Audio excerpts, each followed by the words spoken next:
All right, let's get right into it. Today, we're digging into the ground beneath Louisville, Kentucky to uncover a story that's been buried for way too long.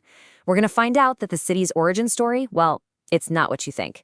It's a story of its deep, and I mean deep, Native American history. So let me just start with this question right here. What if the story you've always been told about how Louisville began isn't just missing a few details? What if it's an outright lie? That's exactly what we're going to explore.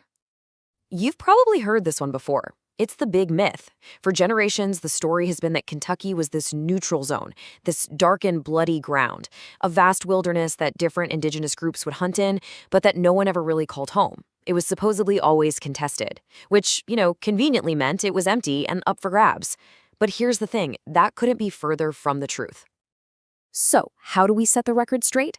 Well, we have to look at the hard evidence. We turn to archaeology, which tells a story that goes back not hundreds, but literally thousands and thousands of years.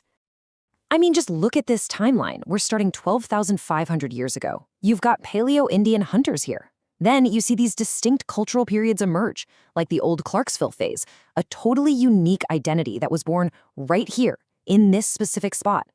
This place was never a vacant lot. It was a living, breathing, evolving homeland for millennia, right up until the moment of European contact. Let this number just sink in for a second. 12,000 years. And that is the absolute minimum amount of time people have been continuously living in the Louisville area, according to the archaeological record. It's just a staggering amount of time. It completely shatters that whole myth of an empty land. And if you want hard proof, here it is. The KANGIN site, right there in Jefferson County, is pretty much the smoking gun. Archaeologists found evidence of something they call strategically scheduled seasonal occupation. Okay, what does that mean in plain English? It means people came back to this exact same spot season after season, year after year, for thousands of years. They were processing food here, burying their dead here, creating a whole culture here. This wasn't just some rest stop on a hunting trip. This was an ancestral home. So why here? What made this one spot so important for so long? To get that, we have to look at the geography, and specifically at the Falls of the Ohio. Turns out this one natural feature created this amazing paradox that made it the absolute center of the universe for this region.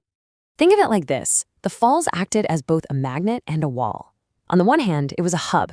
The rapids made the area super rich in resources, and it was a critical crossing point for major trade routes. So it pulled all sorts of different people together. But on the other hand, it was a boundary. Those same rapids were a natural barrier, a line in the sand that separated territories for groups like the Shawnee and the Cherokee, which naturally created tension over who controlled it. Okay, so if the archaeology is this clear, where in the world did that dark and bloody ground myth come from? Well, this is where the story takes a turn.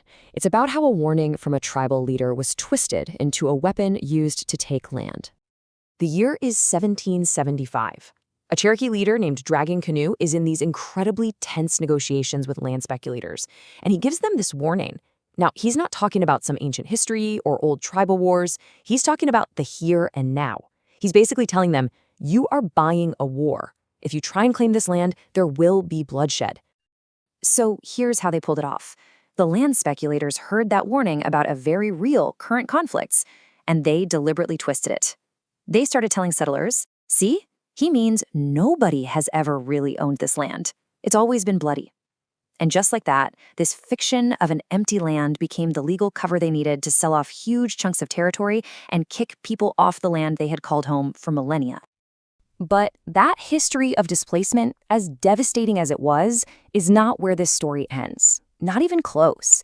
Because despite everything, the Native American presence in Louisville didn't just disappear. It endured, it adapted, and it's thriving today because of some incredible community resilience.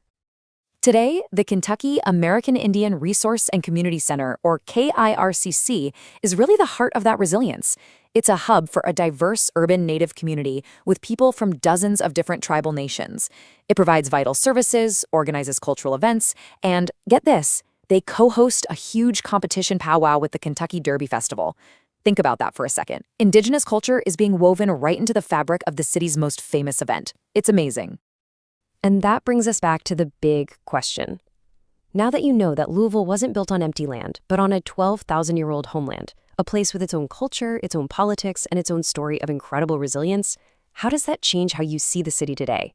How does it change your perspective when you walk its streets? That's something to really think about.